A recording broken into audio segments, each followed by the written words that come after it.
I'm Carolyn, and this is Richard. This is Rebecca, and Mycroft. Together we are the Wandering Seasquatch. Good morning, friends! Morning! Careful, Rebecca. So I'm going to start off with both an apology and an explanation. It's both a perk and a downside of living in a small one-room cabin is that you cannot avoid the people you're living with. So no matter what I do, there's going to be background noise and kids running around. It's just, I can't put them in a different room. If I put on a video, you'll hear the video. No matter what I do, you're going to hear something. So I made a few changes to the cabin. I keep trying to call it the apartment. I tried bad habits. Anyways, I made a few changes to the cabin yesterday. So I'm going to go through what they were. I winterized the sink. Here it is. That is our winter system. Instead of the pipe, which would go all the way outside, we have duct taped the hole and put a bucket underneath to catch the water, and it will go into the compost. Same with, the compost bucket and the composting toilet. They all go to the same place. It'll turn into nice dirt later. Other than that, I moved a whole bunch of stuff to the RV. Essentially, I'm trying to clear out this entire wall. That entire wall I want to try and clear out. Because for Christmas, instead of a stack of totes, I want a Christmas tree there. We're still debating on what to do with this couch. And probably move the table more this way or something. What are you doing?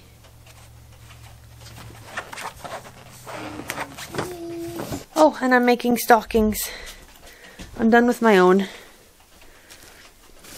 This is mine. I like the fabric a lot. And this is where I got my inspiration for the stockings. Is each stocking has a different color or a different pattern. Rebecca, don't put your scissors on the book. And they've got different. We've got different and hot things on them, so I thought we could do the same thing, kind of.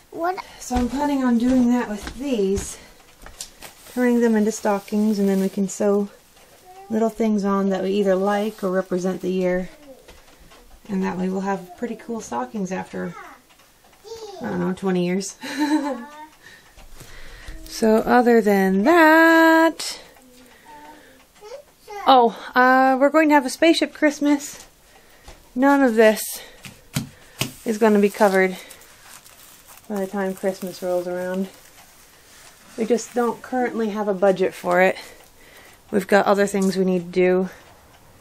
At least it'll be warm. It's just going to be shiny. It should actually be kind of pretty with the Christmas lights reflecting off of it. It'll be like our whole wall is tinsel instead of just little bits of tinsel. So yeah, that should be good.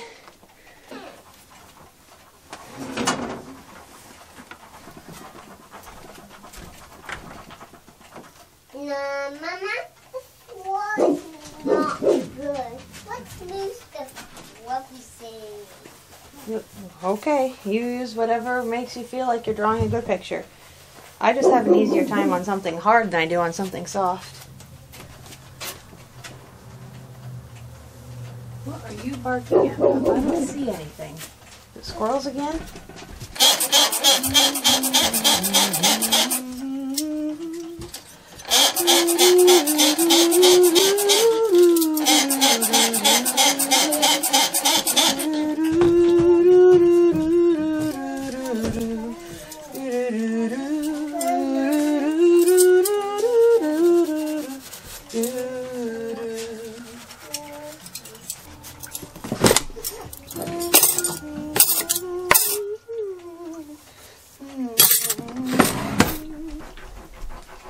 Good tidings of comfort and joy.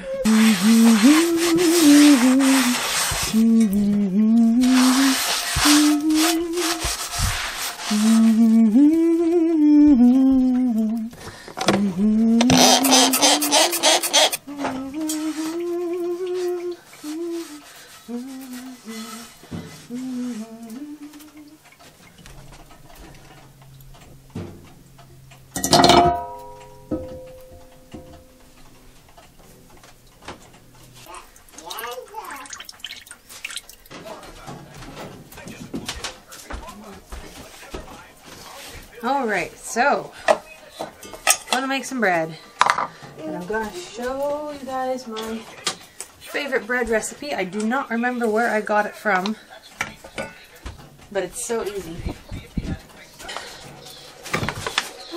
We just need flour, salt, this is my salt, yeast. It takes 1 package of yeast. I use instant rise because I have an oven that won't go up to a very high temperature. So we start off with 2 cups of warm water. 2. And I'll let that start heating up.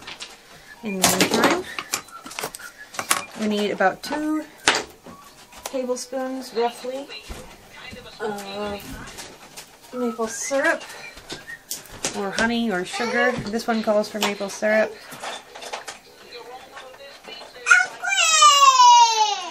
I just eyeball it, to be honest.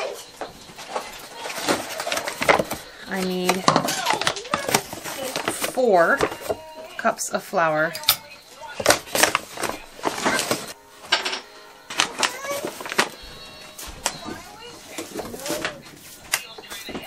Okay, and then to the 4 cups of flour I add 1 teaspoon of salt, not necessarily smoothed over, just sort of heaping teaspoon.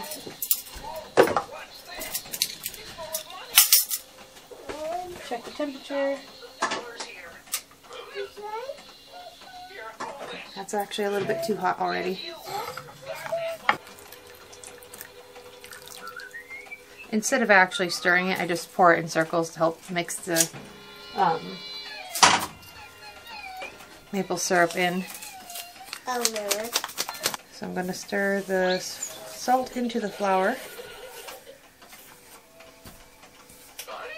Welcome to Carolyn's Cooking Show, where I show you the laziest bread recipe I have ever found, ever! Super simple ingredients. Practically no work. Best of all, practically no mess. Hot. So what do I know. I use these. I have an actual bread pan like this. But for some reason when it rises it goes a little bit too high and the top gets crumbly, so you can't cut it without it all falling apart. So I use these because it works better for me. You use what works good for you.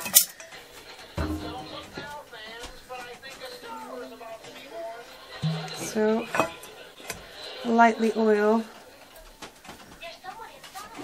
your bread pans. Good. Still warm, but not burning. Take off the sticker.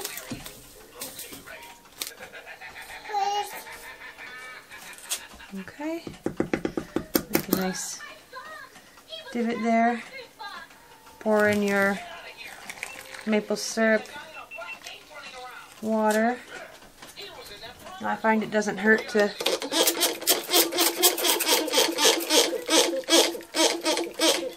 do a couple extra dips just to encourage it all to get in, or most of it anyway. Makes it easier to clean later too. Alright. And then I just sort of blob in. No, I don't need it. I just, as soon as it's all mixed, I blob it into my pans.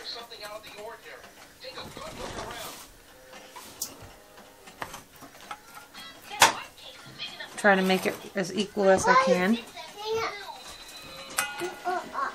So just damp fingers.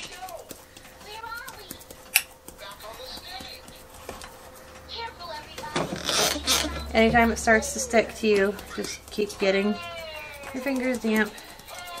Smooth out the top so it doesn't look so knobbly and rough. And also push it more into a shape that'll bake more evenly. Light on, so it's always kind of warm in there. So I'll let them rise until they were like almost at the top, but not quite. And then I'm going to turn it on.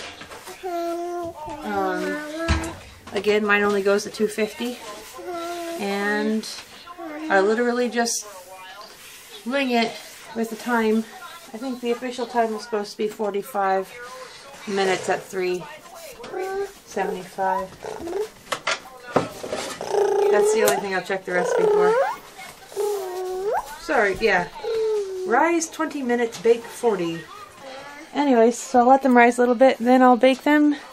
It'll probably take me an hour, maybe an hour and a half to bake it. I'll just keep checking on it until I can tap on them and they sound hollow, and then they're done. And that is my super easy recipe, and this is all the cleanup I have. Just one pan to clean up. It's not bad, right?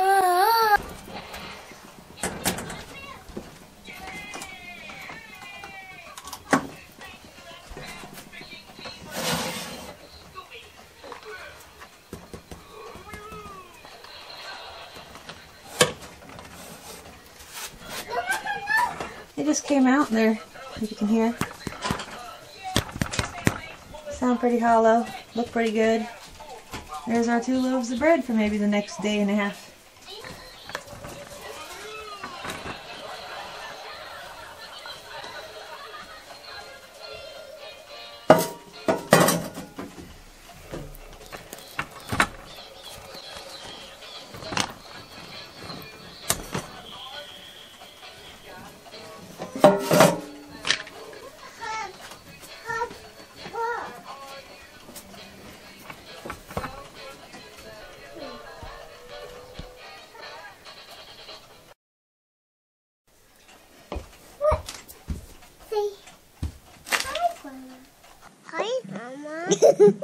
It is Grandma. Hi, Rebecca.